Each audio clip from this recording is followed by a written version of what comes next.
Assalamualaikum warahmatullahi wabarakatuh. Di video ini saya akan menjelaskan tentang praktikum untuk pertemuan ketiga, yaitu modul 5 dan modul 6.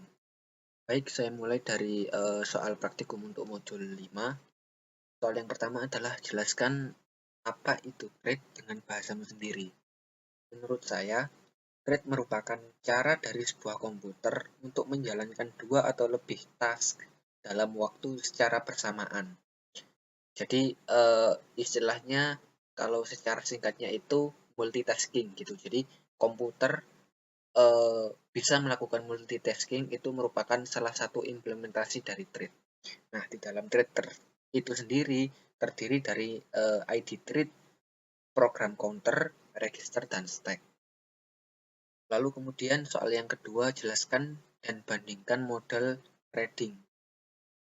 Model threading ada tiga. Yang pertama adalah kernel level threading, yaitu dibuat oleh pengguna yang berkorespondensi 1-1 dengan entitas-entitas yang terjadwalkan yang berada di kernel.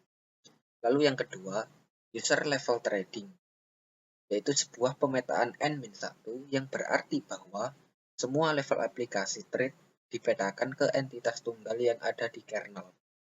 Lalu yang terakhir, yang ketiga, hybrid threading, yaitu sebuah pemetaan M-N yang berarti beberapa jumlah N- thread aplikasi dibedakan ke beberapa entitas di kernel.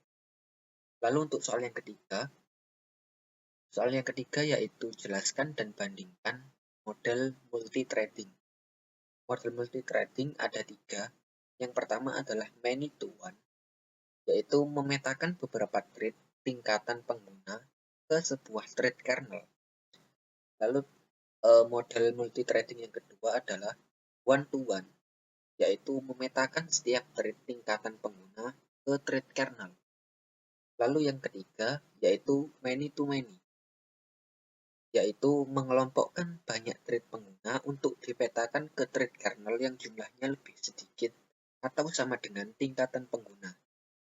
Di perbandingannya di sini adalah model one to one menyediakan lebih banyak konkurensi bila dibandingkan dengan model many to one.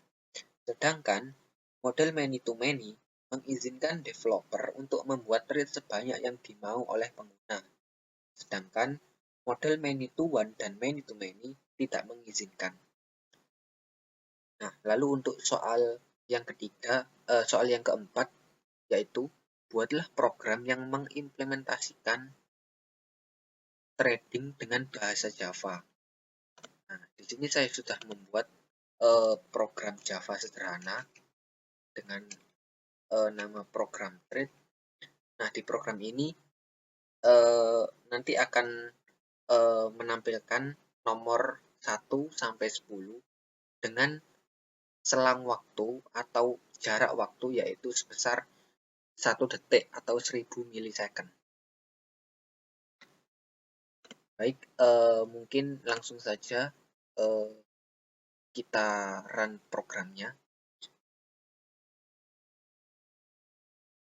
Nah, jadi di sini programnya akan menampilkan angka dari 1 sampai 10 dengan jangka waktu yaitu sebesar 1000 milisecond atau 1 detik. Gitu. Nah, untuk selanjutnya yaitu soal praktikum modul yang ke-6. Soal yang pertama adalah jelaskan apa itu Windows Service. Nah, Windows Service adalah sebuah aplikasi yang berjalan di latar belakang dan menyediakan beberapa fungsi tertentu dari proses booting pada sistem operasi Microsoft Windows. Jadi, Windows Service itu akan otomatis berjalan ketika komputer pertama kali dinyalakan atau sejak proses booting itu berlangsung. Jadi, aplikasi akan secara otomatis berjalan tanpa harus meminta izin pengguna terlebih dahulu. Nah, lalu soal yang kedua yaitu jelaskan cara kerja Windows Service. Nah, ketika pertama kali kita membuka Windows, terdapat beberapa program yang berjalan tanpa persetujuan user agar tidak repot mengurusi aplikasi yang ada di Windows Service ketika akan menggunakan sistem operasi Windows. Jadi aplikasi di Windows Service akan otomatis berjalan tanpa harus meminta persetujuan kepada user atau pengguna sejak komputer itu dinyalakan atau sejak sistem operasi Microsoft Windows itu berjalan. Nah, lalu soal yang ketiga yaitu beri contoh aplikasi yang menggunakan Windows Service secara default. Nah, di sini bisa kita buka service, membuka Windows plus R, lalu kemudian mengetikkan service.msc. Nah, di sini kita bisa melihat aplikasi-aplikasi dari Windows Service itu yang berjalan. Di sini aplikasi yang berjalan secara default di antaranya yaitu di sini ada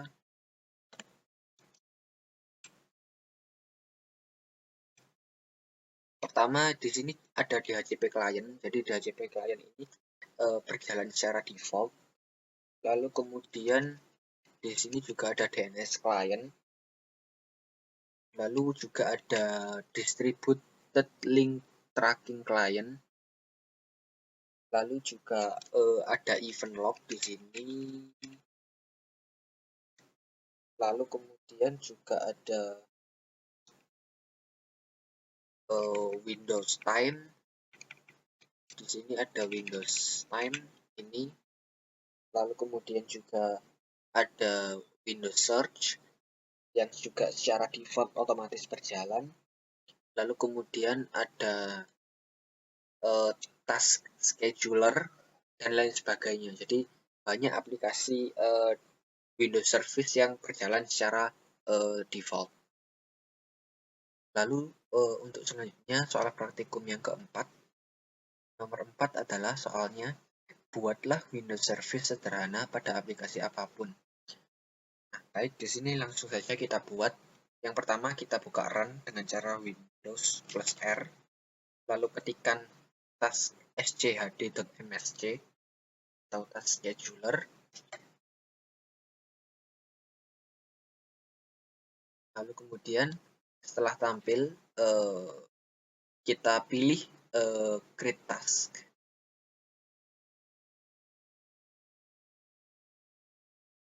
Nah, yang pertama kita isi di sini kita akan menjalankan membuat task scheduler dengan menjalankan aplikasi VLC Media Player ketika pertama kali Windows berjalan. Gitu. Misalkan di sini kita beri nama run VLC Media Player. Lalu di description-nya misalkan kita beri nama, lalu di npm, lalu misalkan kita beri message run VLC, kemudian centang pada select box run with high privilege. Lalu kemudian kita masuk ke tab triggers, lalu kita pilih kita tekan tombol new.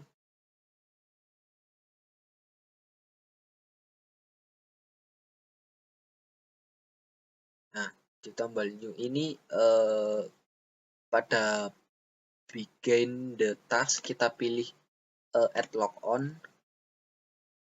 Lalu kemudian kita pilih OK. Lalu kemudian pada tab action kita juga pilih new untuk menambahkan new action. Lalu kita browse untuk aplikasi yang akan kita jalankan. Nah, tadi kita sudah memilih untuk menjalankan aplikasi VLC Media Player. Nah, sekarang kita cari untuk aplikasinya.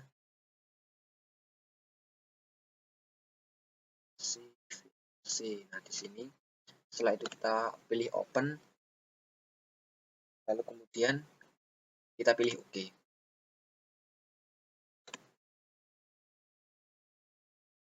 Nah, selanjutnya kita akan melihat penjadwalan atau scheduler dari Windows Service yang sudah kita buat dengan cara yaitu kita klik Task Scheduler Library. Lalu kemudian di sini akan nampil scheduler yang sudah kita buat bukan Windows Service, yaitu Run VLC Media Player gitu. Baik, sekian video penjelasan singkat dari saya. Kurang lebihnya mohon maaf apabila ada salah-salah kata. Sekian, wassalamualaikum warahmatullahi wabarakatuh.